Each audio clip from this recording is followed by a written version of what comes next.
Hello everyone, happy Saturday and happy first day of November. I can't believe we're already in another month. Like time is just flying by. I remember New Year's Day, and so it's just kind of crazy that we're already about to experience another new year.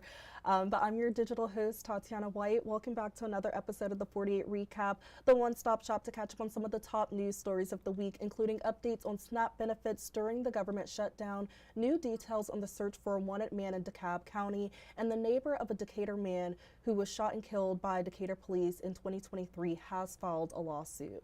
And so I hope you all are having a wonderful weekend so far. I hope you guys had a great Halloween and that you guys stayed safe, had plenty of candy, sweet treats, all of that great stuff.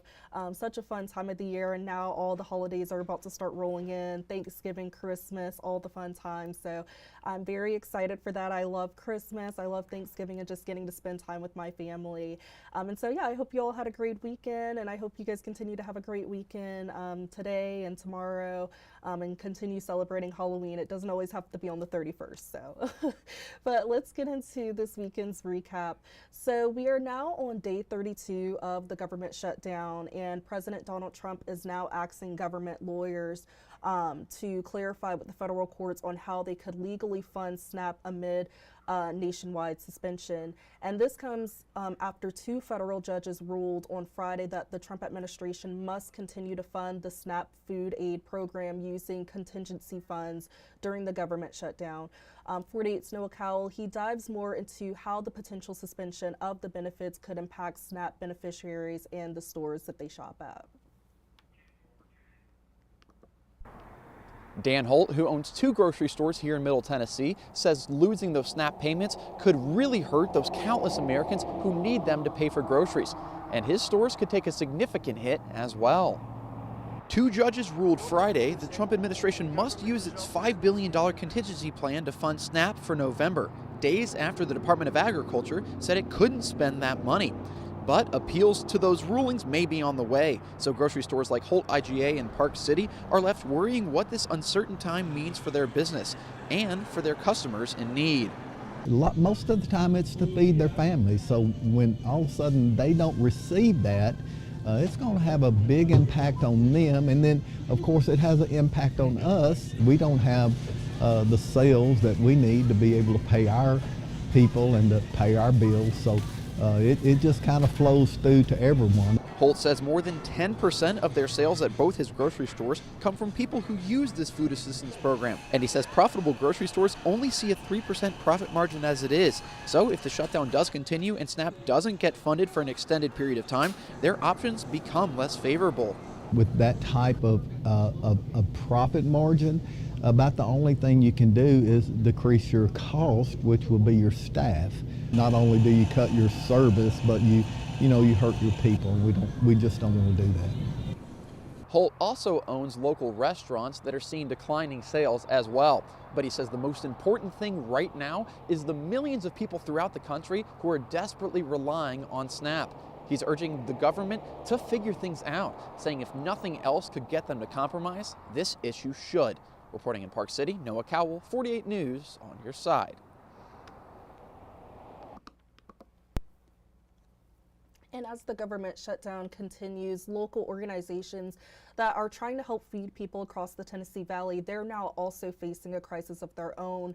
And so food pantry officials, they said that they have seen a growing need due to the economy and the continuing government shutdown. And so because a lot of people are furloughed or not able to have the funds to get the food that they need, a lot of these food pantries are seeing an uptake in people that are coming in and using their sources. And so we visited Feeding Madison County Food Bank, and they said they provided about 100 more meals than they normally give out.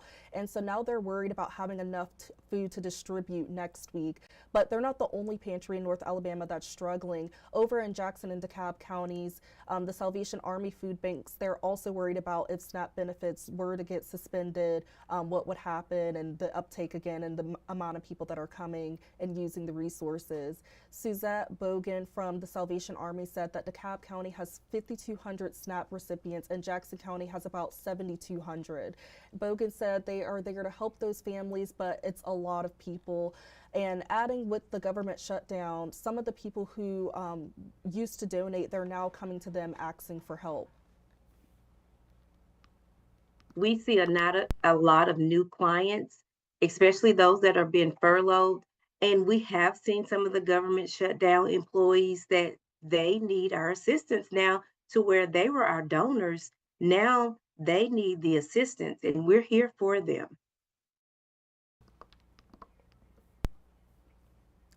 The Salvation Army is asking for all kinds of donations, from money to food and even people just to volunteer.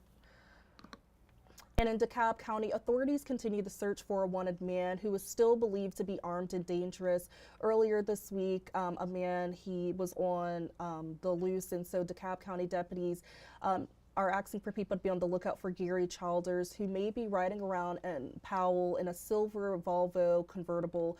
Witnesses and authorities who have been searching said they know his name, where his family lives nearby, but easily the biggest step was finding what vehicle he may be in. And so authorities previously told 48 News that Gary Childers was last seen on foot near an intersection on Wednesday night, but despite patrolling the area for the past few days, they haven't had any luck yet capturing him. And so DeKalb County Sheriff's Office said Gary Childers already had a warrant out for his arrest when the traffic stop happened on Wednesday afternoon, and it escalated into a chase. Witnesses who live on Jones Road in Powell said they saw Childers speeding in a van past their homes, exchanging gunshots with several officers. Childers continued going down Jones Road onto private property before crashing into a telephone pole, which knocked out power for nearby residents for about 9 hours. And then he continued the chase on foot, and witnesses said authorities searched that night with drones while they were terrified and without power. And I was stressed out because I didn't know what to do because it was cold. So we were having to the kids fell asleep in the car, and I was just having to sit there in the dark, with the doors locked, just to keep looking around, making sure, he ain't gonna run up or anything. So it was stressful.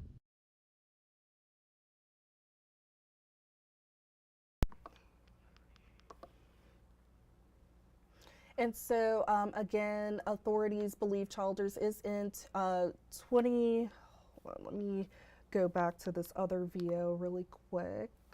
Let me see.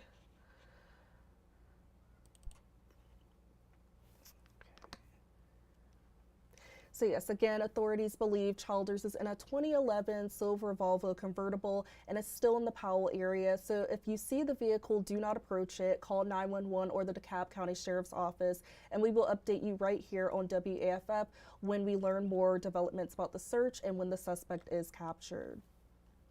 And I was stressed out because And the city of Decatur is facing a new lawsuit connected to the deadly officer-involved shooting of Steve Perkins. Perkins was shot and killed at his home in 2023, and now one of Perkins' neighbors is suing, saying the city put his life in jeopardy that night. Perkins' neighbor, Justin Shepard, said his home is right across the street where Steve Perkins lived, and according to his lawsuit, his house was hit with 6 to 12 bullets fired by Decatur police that night. Perkins was killed. One of the companies being sued in this lawsuit is All-Star Recovery, which is the tow truck company that was repossessing Perkins' truck that night. And they were accompanied that night by Decatur police officers, including former officer Mac Marquette.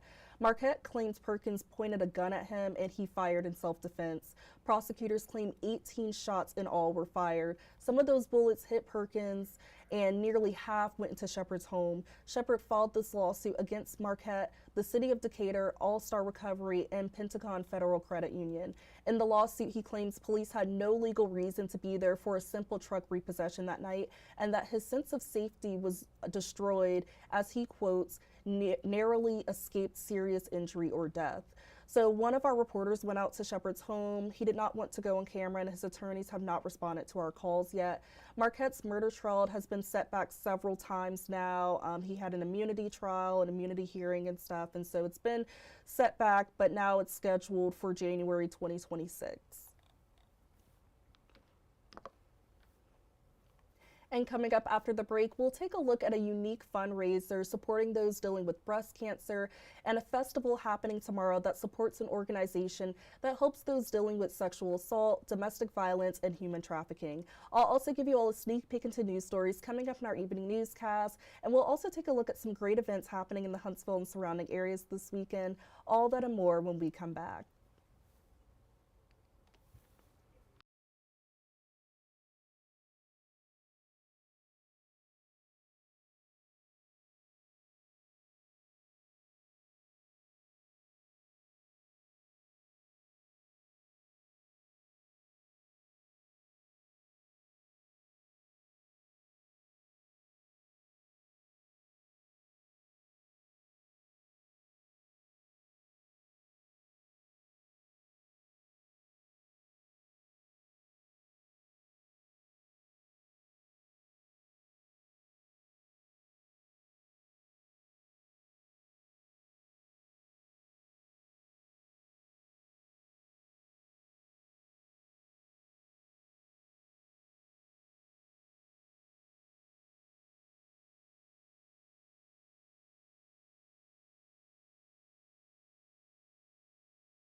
Hello everyone and welcome back to the 48 Recap.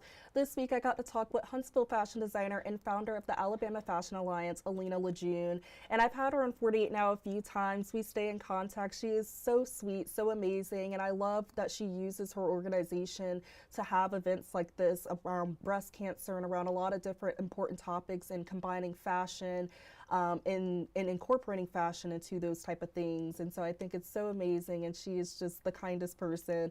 And she joined me to talk about the 2025 Designers Against Breast Cancer Fashion Show fundraiser that she's hosting, which will be an empowering event that celebrates survivors, unites local talent, and uses fashion to make a difference in the fight against breast cancer. But we're honoring all of them. Yeah. And that's what I keep emphasizing. They're all champions. Mm-hmm. They all are braving something that we've not braved before, Right, and hopefully yeah. not, because no Mhm. one wishes that on anyone. Right. So, really excited. And you know we'll have something special for all. Yes, You know of that. course. Yeah.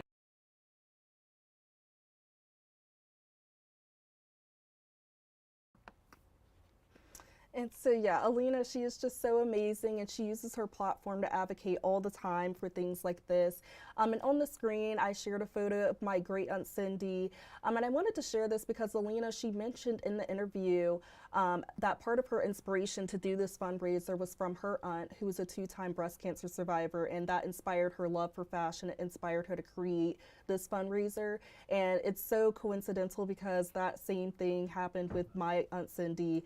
She was also very big into fashion, and she also went through breast cancer and several other different types of cancers as well. And so I just thought that was really cool that she also had that kind of same parallel. And my aunt Cindy, she did pass away from cancer, but I think that it's amazing that Alina is honoring people like that.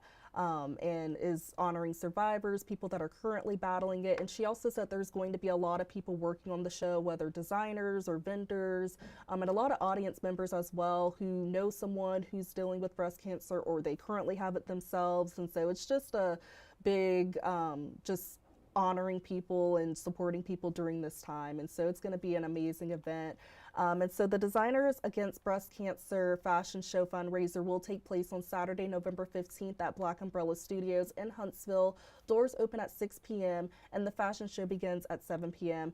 And again, it's going to be an amazing event, very honoring and just connecting with people, getting the community to connect together for an amazing cause and just supporting one another. And she said that they will start the event with a prayer of healing at the beginning. And she said this isn't just for people who are going through breast cancer, but the prayer of healing is for anybody that's going through something, whether it's a disease, physical, mental, anything like that. So it's going to start off on a really high note. And there's going to be survivors walking in the runway show, and it's going to be a really, really phenomenal event. And so for more information about this event, tickets, and for more about the Alabama Fashion Alliance, the full 48 Now interview can be watched at WAFF.com under the Digital Shows tab.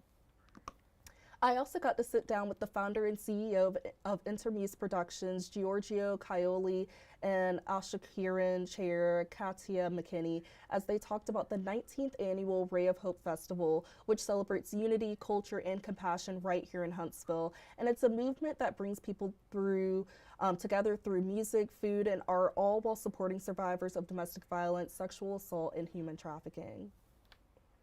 Takeaway, in my opinion, is going to be 2 things, right? And 2 important things. So one is that opening yourself to other culture is the best thing you can do. To accept, you know, and what to say, involve them in your daily life, you know, openly. You know, the second thing is to make people aware, you know, of this Ashakiran availability to help them cope and mitigate and resolve both, you know, all these issues, domestic violence, you know, and the human trafficking is a different story, but it's also very important, you know, and that involves the police and all that type of things. So it is important they know that, and that's what we're trying to do with this Ray of Hope. In fact, in the program, what I did when I put it together was to place 3 speeches at different times. Okay. And that was right after, an event, a show case of culture. So it could have been maybe, a Korean dance maybe. And then after that, a 5-minute speech from either an executive from Ashakiran, or even from the police, local police as well, if they are available, of course, because they have a lot of things to take care of. So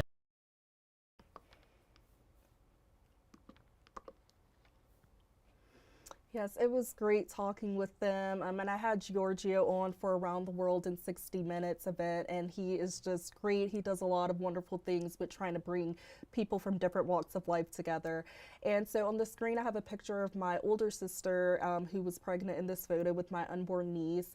This is actually the last photo that we took together. When she was pregnant last summer, her husband killed her in an act of domestic violence, and I lost, unfortunately, her and my niece during that act of violence. And so this interview and this initiative meant so much to me. It was very personal to me, and I love that Ashakiran, they support people that go through domestic violence and sexual assault, human trafficking, things like that.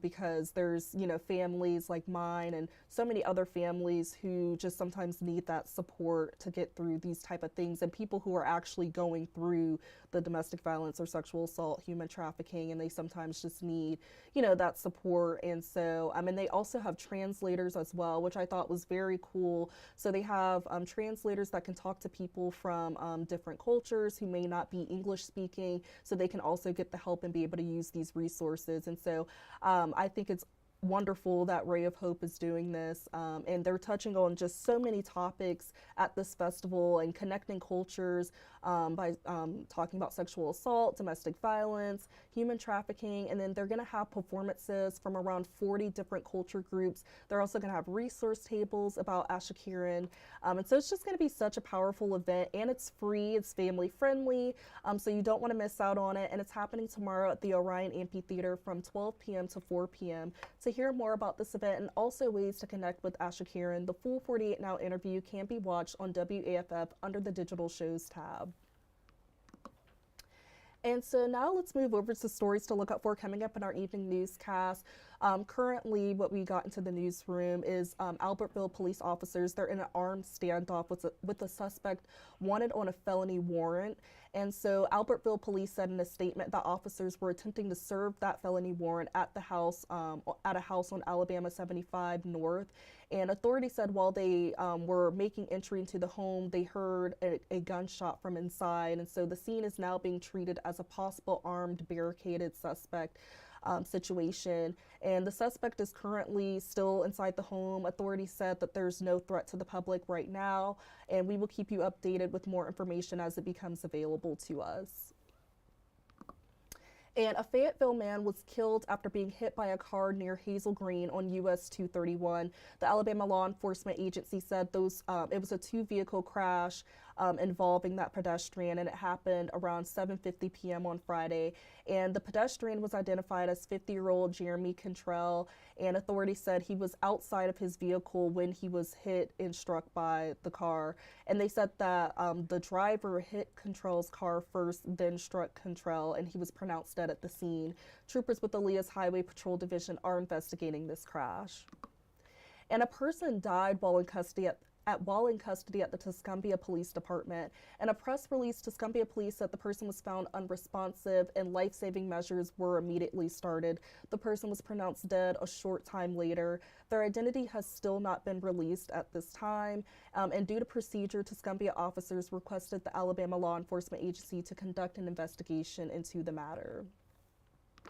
And be on the lookout for this missing man. The DeKalb County Sheriff's Office is looking for 38-year-old Eric Charo, and he is a black male with mental disabilities, and he's been missing since Tuesday. And authorities said he went missing around 11 p.m. from 324 County Road 107, and he has been seen in Fort Payne wearing a orange jumpsuit with auburn on it, and he wears glasses.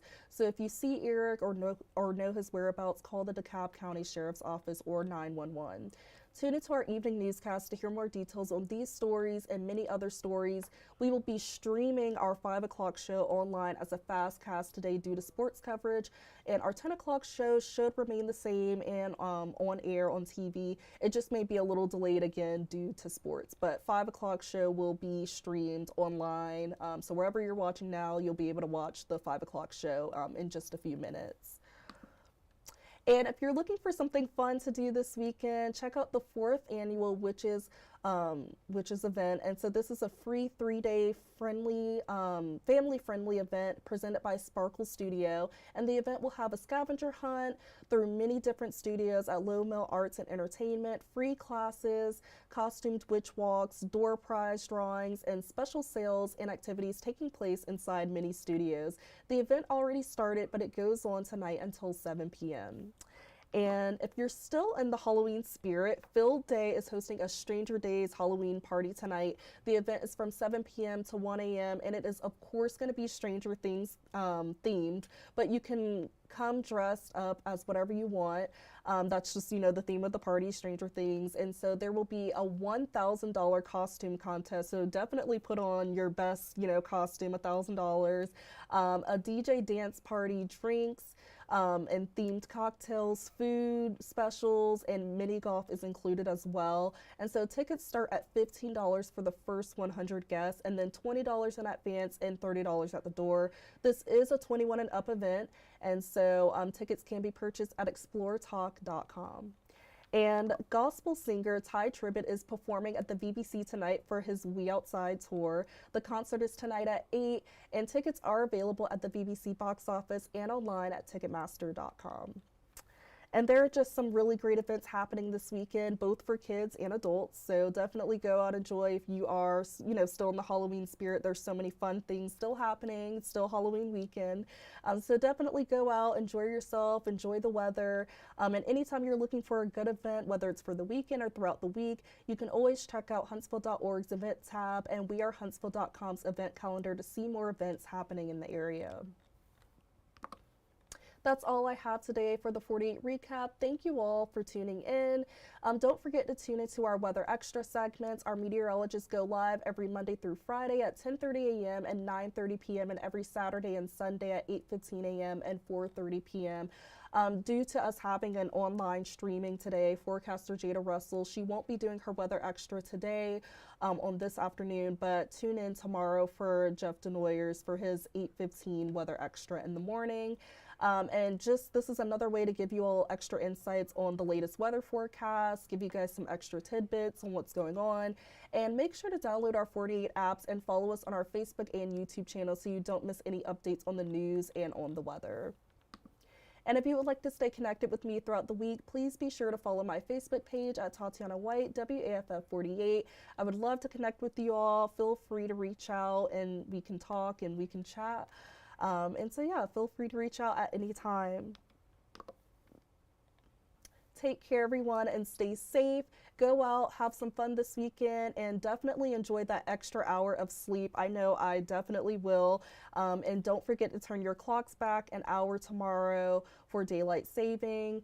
And don't forget that today, again, we will have our 5 p.m. show online due to sports coverage on TV, but we should have our 10 p.m. show on TV on air as regular. It may be a little delayed due to sports, but that one should still be on TV as usual. And so I hope you all have a great rest of your weekend and don't go too far because we have our 5 o'clock newscast coming up soon online. Have a good one.